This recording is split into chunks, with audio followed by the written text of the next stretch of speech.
Velkommen til alle sammen. Tusind tak, fordi I er kommet her i dag på trods af vejret for at være med til at fejre vores 30-års jubilæum. Vi har sådan lige lidt ting, vi gerne vil sige nu her. Jeg har blandt andet Mikkel, som er administrerende direktør i Gladfonden, som jo er dem, der ejer Gladzoo. Han vil gerne sige lidt, jeg vil også gerne sige lidt. Vi har lovet også, at vi skal have fundet en vinder af den her konkurrence, som vi har været rundt og krydse af på den her seddel i løbet af dagen. Det vil Mikkel gøre, når han er færdig med at snakke, så vil han trække en vinder i den her konkurrence. Så vi skal nok gøre det, mens vi er her alle sammen. Men jeg tror, jeg vil sige værsgo til Mikkel. Ja, tak. Kan I høre mig? Ja, det er lidt intimistisk, og jeg kan se på Mindspotter, at bare med et kort øjeblik, så skulle der holde op med at regne. Det er så lidt stærkt på. Det er jo fedt, at I udholder det. Hør i gang. For 30 år siden, der havde Ejgil Thomsen, som går lige her, samlet så mange dyr i sin baghave, der ligger over på den anden side af vejen, at han måtte gøre noget ved det. Det private hjem og haven blev over tid ramme for så mange besøg, der ville opleve Ejgils dyr, hader og fugle, at Ejgils kone synes, det blev lidt rigeligt, men alle toiletbesøg, som det er stedet for. Der kom jo busser af mennesker og skulle se alle Ejgils dyr og den store sammen. Ejgil var fra barnsben fascineret af dyr og insekter på vand og på land, og havde blandt andet som lille dreng en tam tudse. Han samlede på dyr, og er ganske enkelt grunden til, at vi står her i dag, og at der er en zoologisk have i Lintrup. Det er sgu rigtig godt gået, Ejgil. Det vender vi tilbage til lidt senere i programmet. Og så kunne man jo stille sig spørgsmålet, hvad er så årsagen til, at Gladfonden af alle er endt med at have en zoologisk have? For det var bestemt ikke planlagt. Og man skal måske være en lille smule tosset for at købe en zoo. Forklaring følger. I starten af 2010'erne etablerede Glads afdeling i Esbjerg et praktiksamarbejde med Lintrup Safaripark Zoo, som det hed dengang, omkring STU. Og STU er en forkortelse for det, der hedder den særligt tilrettelagte ungdomsuddannelse. Det kom os for øre, at parken havde økonomiske problemer og var konkurstruet, hvilket vi var rigtig, rigtig kede af, da vi havde et meget velfungerende praktiksamarbejde, som de unge havde stor glæde af. Så gode råd og dyre, og sammen med Frøs Sparekasse blev der aftalt en rekonstruktion af parkens ejerskab, så man undgik en konkurs. Glad købte haven, der blev omdøbt til selvfølgelig Gladzoo. Ja, hvorfor ikke eje og drive en zoologisk have? Der er altid højt til loftet i Glad, men lige en zoo, det var godt nok alligevel en overraskelse. Vi greb muligheden, og det er vi rigtig glade for i dag. Haven er købt billigt, hvilket jeg udmærket godt forstår, for det man køber er jo i bund og grund en forpligtelse, der nok aldrig bliver en god forretning. Men det er heller ikke fokus i Glad. Vores formål er ikke at tjene penge. Vi synes til gengæld, det er lidt af en ære både at have og påtage sig ansvaret for at drive en zoologisk have. For Gladzoo er en dyrepark og et uddannelsessted og en arbejdsplads for blandt andet mennesker med handicap. Og til jer, som måske ikke helt ved Glad er, så omfatter Glad-familien udover zoologisk have, tv-Glad, mange af jer har sikkert set en særlig samtale, Glad teater, design, musik, service, vi laver facility-service også, og vi driver som sagt STU og også en lektieuddannelse. Vi er 320 ansatte og har 120 elever. Og formålet med det hele, det er at sikre inklusion og medborgerskab via uddannelse og beskæftigelse. Vi tror på, at alle mennesker kan noget, og at vi alle sammen i fællesskab må bidrage til, at vi lykkes bedst muligt. Glad er en socialøkonomisk virksomhed og first mover. Vi afprøver og udvikler bæredygtige forretninger, og Glad Zoo er efter 11 års indsats et rigtig godt eksempel på, at det kan lade sig gøre og lykkes. Dyr og mennesker trives her, og det oplever man tydeligt, når man går rundt i haven. Selvom det regner, den står pivskarpt. Og faktisk skarpere end nogensinde før. Der er især fokus på 2 områder. At være en anstændig uddannelses- og arbejdsplads for alle ansatte, og være en zoo med fantastisk informative oplevelser for publikum og med dyreetisk forsvarlige rammer for dyrene. Med Lasse Stærdals tiltræden sidste forår som den nye leder af zoo, fik vi ikke bare en ny leder af zoo, vi fik også en fantastisk dygtig chef og samarbejdspartner. Og det ved jeg blandt andet fra Sanne Hansen, der er chef i Gladfondens afdeling i Esbjerg, og som har det overordnede ansvar for Glad STU's faglinjer her i Zoologisk Have. Det er ikke sådan noget tom snak, bla bla bla, noget som man bare skal sige. Nej, det skrev Sanne i en mail efter mus med de af hendes medarbejdere, der har deres dagligdag her i Glad Zoo sammen med STU-eleverne. Der har i årenes løb været en del armlægninger mellem de 2 indsatser, drift og uddannelse, men det er slut nu. Det er mange æren af. Ja, jeg er alle sammen i SU og STU, men Lasse, du har nu alligevel gjort en særlig forskel med din respektfulde og anerkendende tilgang til både mennesker og dyr. Hvis vi ser lidt indenfra og ud, så er Glad Zoo i dag en af Vejen Kommunes største turistattraktioner. Parken får årlig besøg af lige knap 40.000 gæster. Tæt på en fordobling fra 2020. Det synes jeg er ganske imponerende.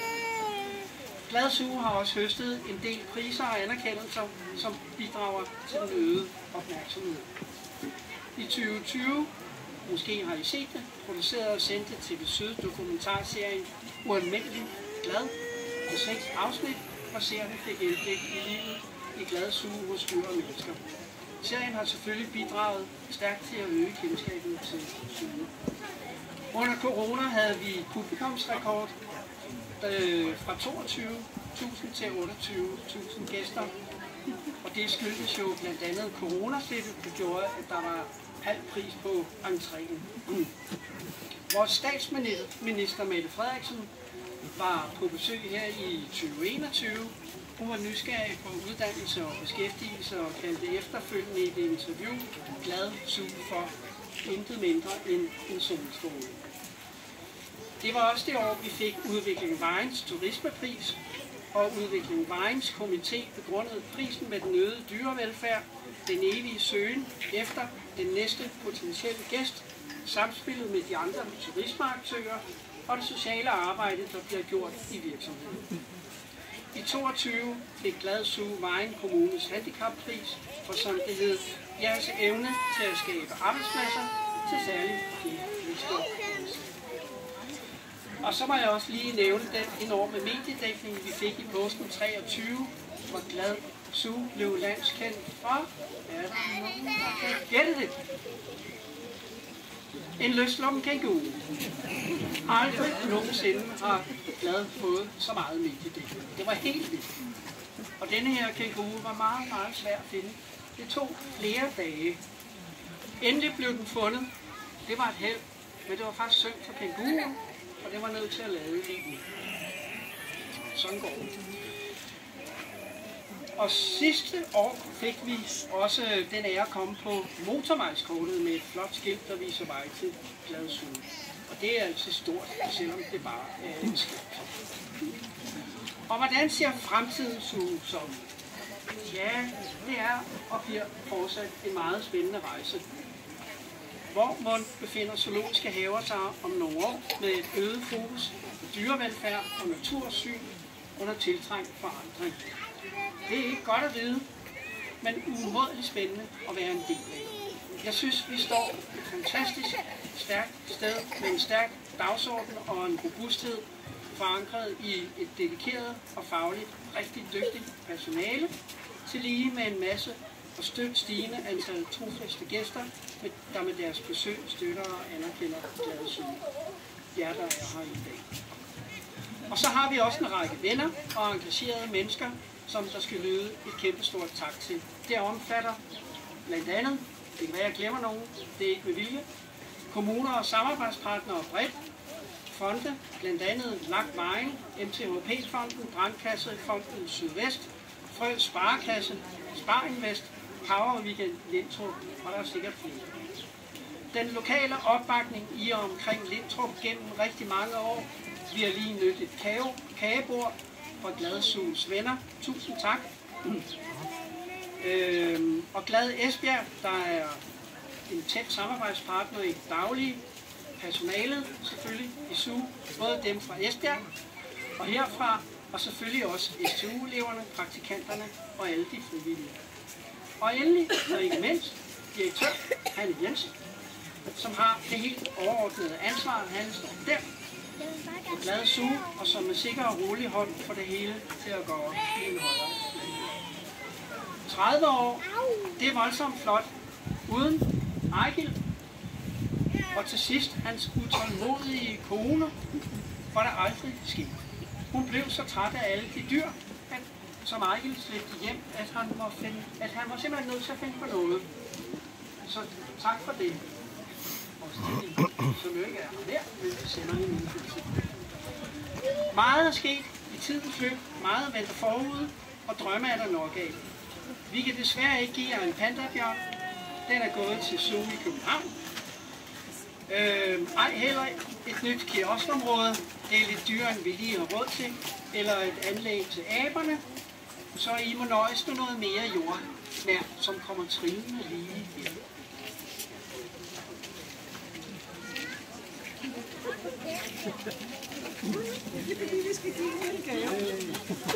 Måske det er et dyr. Ja, det er et nyt dyr. Jeg håber ikke, det er vigtigt. Ejgil, du må flå, eller undskyld, Lasse, du må flå duen af der. Se, hvad der er under her. Kan du hjælpe med at hive derovre? Det kan vi godt. Godt. Jamen, se Se nu der. Vi ved, at det er et ønske her i haven. En lille, handy havetraktor på el. Tillykke med det. Tak for det.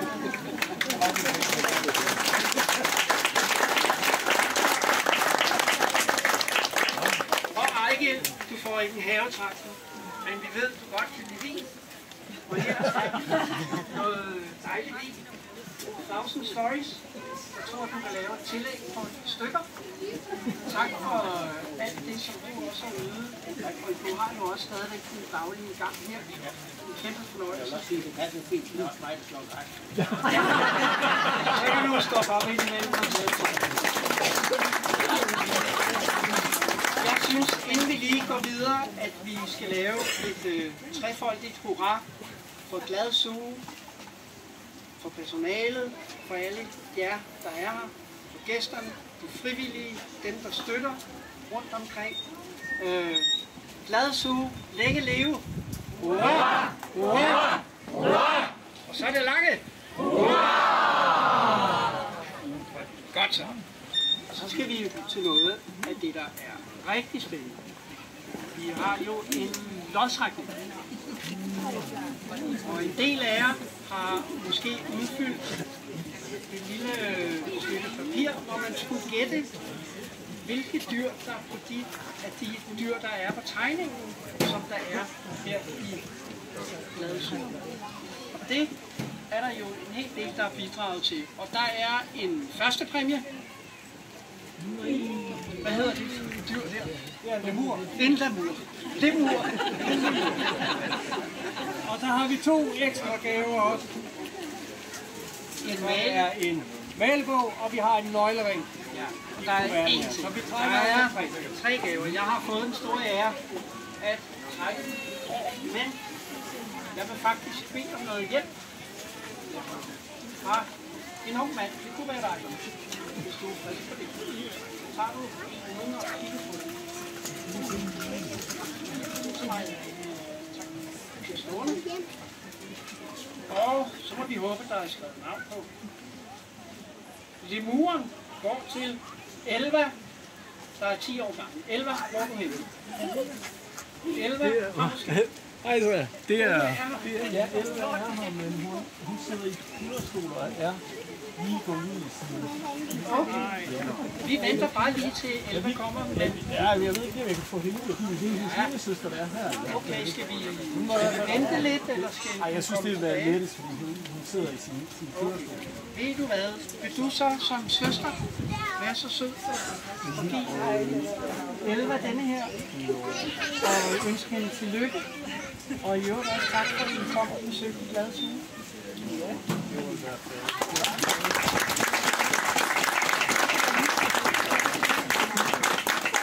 Så vi kan se, at det er reelt. Ja, men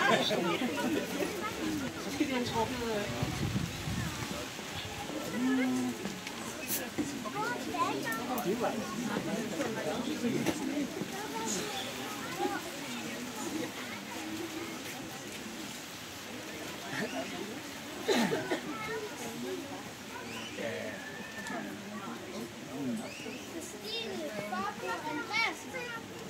Hører det?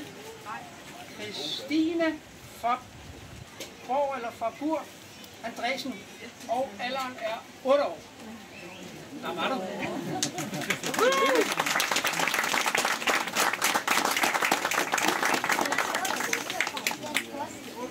Var det?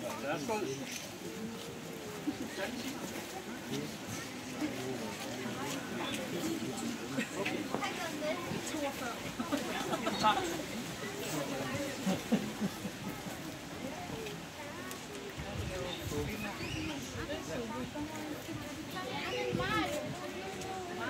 Pierre Mario. Pierre Mario. 1 år gammel. 1 år gammel, ja. Jeg er...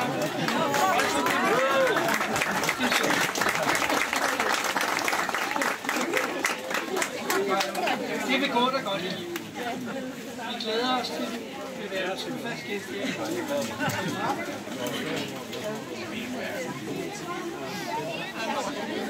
Ja, Lasse. Det var det. Så sætter vi den her ind med. Ja.